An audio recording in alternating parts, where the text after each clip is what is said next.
بسم اللہ الرحمن الرحیم۔ السلام علیکم پیارے دوستو، آپ کا استقبال ہے ہمارے اسلامک چینل فیتھ فل ریلیجن پر، جہاں پر ہم اپنے دوستوں کے لیے اسلامک واقعات اور قصے بیان کرتے ہیں۔ تو آج بھی ہم آپ کے سامنے حضرت ادریس علیہ السلام کا واقعہ بیان کریں گے۔ یہ واقعہ ہمیں سکھاتا ہے کہ اللہ کی محبت اور اس کی رضا سب سے بڑی کامیابی ہے۔ تو پیارے دوستو، ویڈیو کو شروع ہونے سے پہلے آپ سے عاجزانہ گزارش ہے کہ اسلامک ویڈیوز دیکھنے کے لیے ہمارے چینل کو سبسکرائب کریں تاکہ اسلام کی تعلیمات آپ تک پہنچ جائیں۔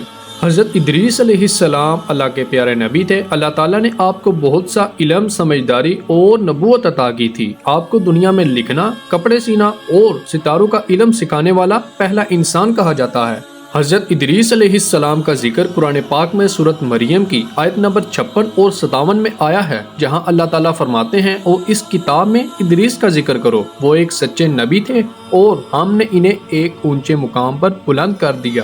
اور یہی اونچا مقام حضرت ادریس علیہ السلام کی زندگی اور وفات کو بہت خاص بناتا ہے۔ آئیے ان کے آخری سفر کی دلچسپ کہانی جانتے ہیں۔ حضرت ادریس علیہ السلام کا مقام اور ان کی دعا۔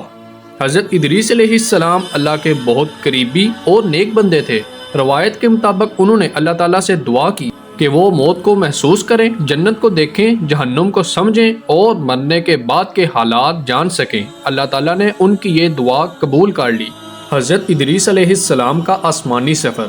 اللہ تعالیٰ نے فرشتوں کو حکم دیا کہ وہ ادریس علیہ السلام کو آسمانوں کی سیر کرا لائیں۔ فرشتہ ادریس علیہ السلام کو اپنے پروں پر بٹھا کر پہلے آسمان تک لے گیا، پھر وہ آسمانوں سے ہوتے ہوئے چوتھے آسمان تک پہنچے۔ موت کا ذائقہ۔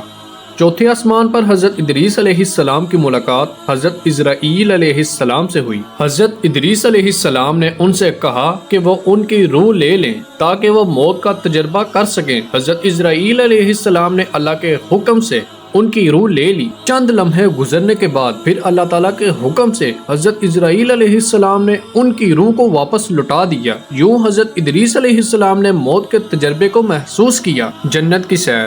اس کے بعد فرشتے نے انہیں جنت دکھائی۔ حضرت ادریس علیہ السلام نے جنت کی نعمتوں کو دیکھا اور وہاں رہنے کی خواہش کی۔ اللہ کے حکم سے انہیں جنت میں داخل ہونے کی اجازت دی گئی۔ حضرت ادریس علیہ السلام کا آسمان پر مقام۔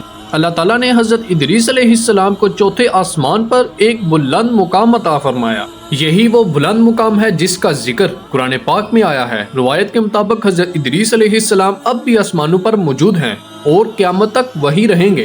سبق۔ حضرت ادریس علیہ السلام کا واقعہ ہمیں یہ سبق دیتا ہے کہ اللہ کی محبت اور اس کی رضا ہی سب سے بڑی کامیابی ہے۔ ہمیں چاہیے کہ ہم بھی اللہ کی راہ میں اپنی زندگی گزاریں تاکہ ہمیں بھی جنت میں بلند مقام عطا ہو۔ آخر میں اللہ تعالیٰ سے دعا ہے کہ اللہ تعالیٰ ہم سب کو نیک اعمال کرنے کی توفیق عطا فرمائے اور دوسروں کو نیکی کی دعوت دینے کی توفیق عطا فرمائے۔ آمین ثم آمین۔